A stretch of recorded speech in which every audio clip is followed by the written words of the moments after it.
Hi, I'm Anthony Hill. I'm the Academic Director of Applied Sciences. So in Applied Sciences, we have a blended learning course for healthcare scientists. So this is for NHS staff who are actually in the workplace, and they do a professional qualification through a combination of block release, so some time at UE, but primarily distance learning in the workplace.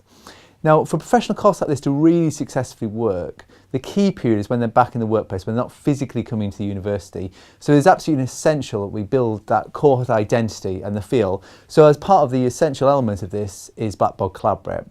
So every week we actually have timetable sessions. These are attached to modules where we have collaborates run by UE staff for which the NHS staff engage with.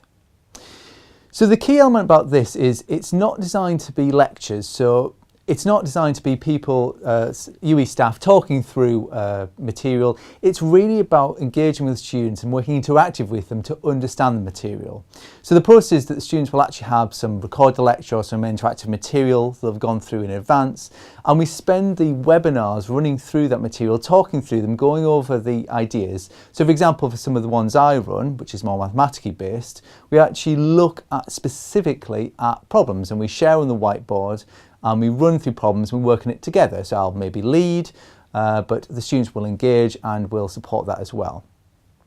So in addition to actually having timetable slots, which we find creates a great structure throughout the year and again builds lots and lots of contact with staff, essential for helping the students develop, we do actually use it as well for ad hoc sessions. So much like a live tutorial or interactions with students, we would run extra sessions, say for revision, sometimes run over extra material, and the flexibility of Blackboard Collaborate allows you to just simply meet students in there, run through material, as well as allowing students to meet each other to support each other in the same breath.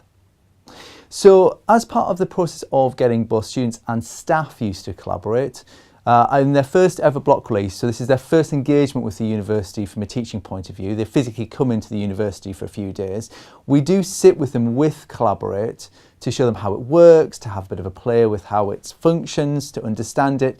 Because I think it's always important to bear in mind that, yes, the staff may be new to this technology, but quite often the students are as well. So it's really good to set that sort of expectation of what's involved, to see what's going to happen and how it's going to happen.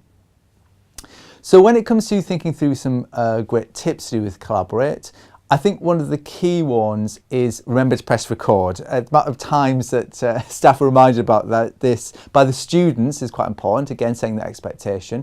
But I think actually manually recording is very helpful because it means you can capture the sessions you want, but any separate conversations or informal conversations don't need to be captured. And bearing in mind with a course that has very structured tutorials running throughout the year, you want to actually record all these tutorials because it's a fantastic resource for the students as well. When it comes to running the sessions, from our experience running an NHS course for quite a few years now as a blended learning option, maximum class size is about 15 tend to be where you want to sit. As soon as you get over that, you do start losing that identity and the interaction with the students. Because bear in mind, really successful collaborates are ones that involve a lot of interaction, a lot of sharing with students. Getting past 15, it becomes very difficult to do that, and the risk is you essentially reach the stage where the students become very passive, and you've got to try and encourage that area as well. So I think that's all the tips and suggestions that I was going to say, but again, the main thing is to give it a go. It's a great piece of technology. I think with a little bit of engagement, it works very, very well, and it's a superb opportunity to really engage students, especially those at a distance.